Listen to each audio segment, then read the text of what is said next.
Good morning student, कैसे हो सभी। फर्स्ट लेक्चर जो हमने सॉलिड स्टेट का स्टार्ट किया था वहाँ पे हमने इंट्रोडक्शन फिनिश कर लिया। अभी हम जो बात करने वाले हैं वो है टाइप ऑफ सॉलिड। सॉलिड के जो टाइप है वो mainly two types, first crystalline and second amorphous.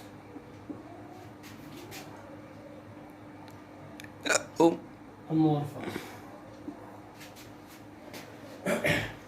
अब इन दोनों को हम इनकी प्रॉपर्टी के बेस पे हम इनको डिफ्रेंशिएट कर सकते हैं।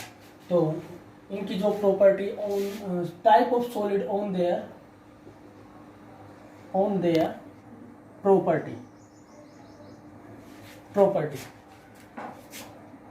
फर्स्ट जो हम इनको डिफ्रेंशिएट करेंगे दोनों को, अमोर्फस और क्रिस्टलाइन को। First shape. क्रिस्टलाइन की जो शेप होती है वो regular arrangement, definite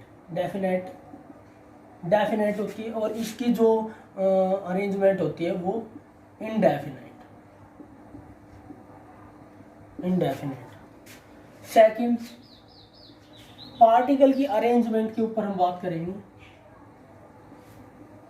arrangement crystalline solid की जो अरेंजमेंट होती है वो होती है रेगुलर, और अमोर्फस की इर्रेगुलर।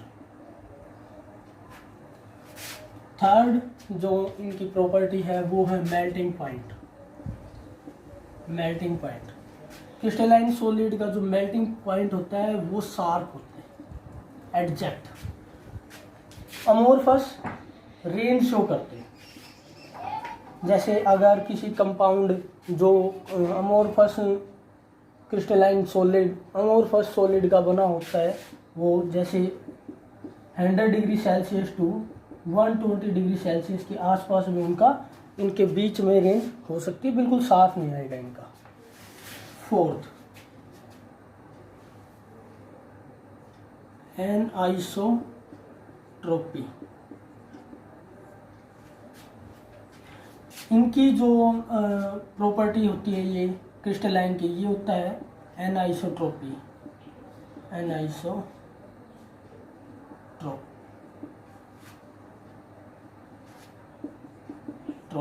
और ये होती है आइसोट्रोपी।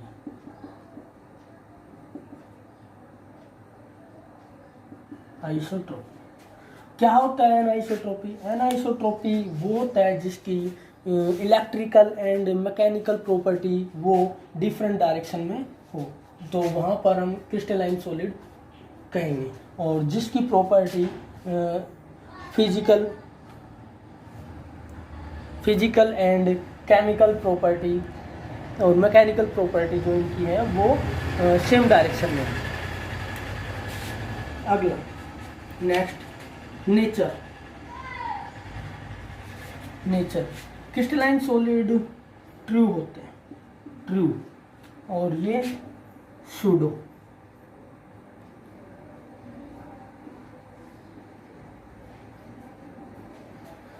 होते हैं। अगला next example, crystalline all metals most of, और यहाँ पर हम जैसे लिख सकते हैं plastic, rubber, etc, glass, etcetera. तो यहाँ पे हमने बात की इस type of solid on their property. अब जो टाइप ऑफ सॉलिड की जो नेक्स्ट जो प्रॉपर्टी है हम बात करेंगे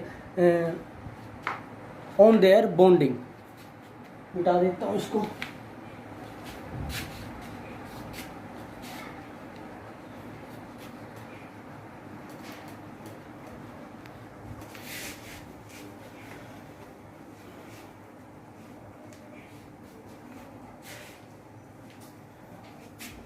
ऑन देयर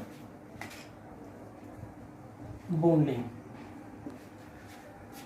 सॉलिड की जो टाइप है वो बॉन्डिंग बेस पे 4 तरीके की होते हैं। First ionic, second molecule, third metallic and fourth covalent. जो आयनिक सॉलिड होते हैं वो इनकी अरेंजमेंट जो भी पार्टिकल के बीच में होते हैं, हर एक एटम का दूसरे एटम के साथ एक इलेक्ट्रोस्टैटिक फोर्स ऑफ अट्रैक्शन होता है। Electrostatic force of attraction. एक एग्जांपल आप यहाँ पे ले सकते हो, जैसे NaCl, यहाँ पे Na positive, Cl negative. Next जो है वो है मॉलिक्यूलर सॉलिड।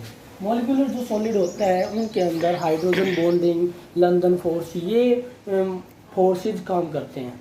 तो यहाँ पे हम देख सकते हैं, जैसे H2O का एग्जांपल लें।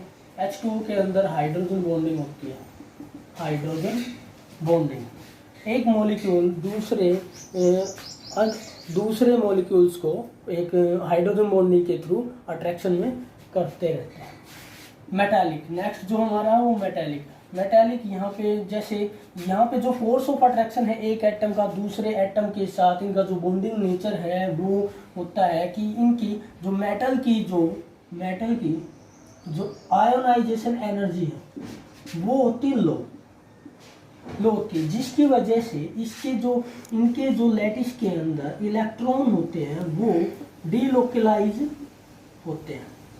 एनर्जी लो होने की वजह से इनके अंदर इलेक्ट्रॉन इस तरीके से डीलोकलाइज होते हैं जैसे समुद्र के अंदर पानी।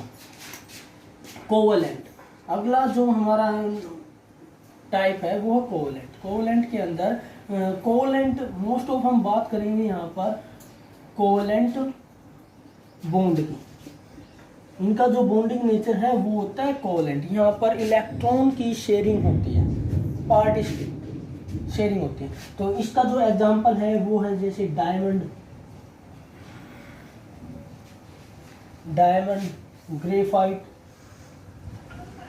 ग्रेफाइट। इनका नेटवर्क स्ट्रक्चर होता है, नेटवर्क स्ट्रक्चर। और ग्रेफाइट जो डायमंड होता है वो आपका इलेक्ट्रिसिटी का बैड कंडक्टर होता है, और ग्रेफाइट इलेक्ट्रिसिटी को कंडक्ट भी कर देता है। ये कंडक्टर की तरह काम करते हैं। तो यहाँ पे हमने पढ़ लिया सॉलिड के 2 टाइप्स।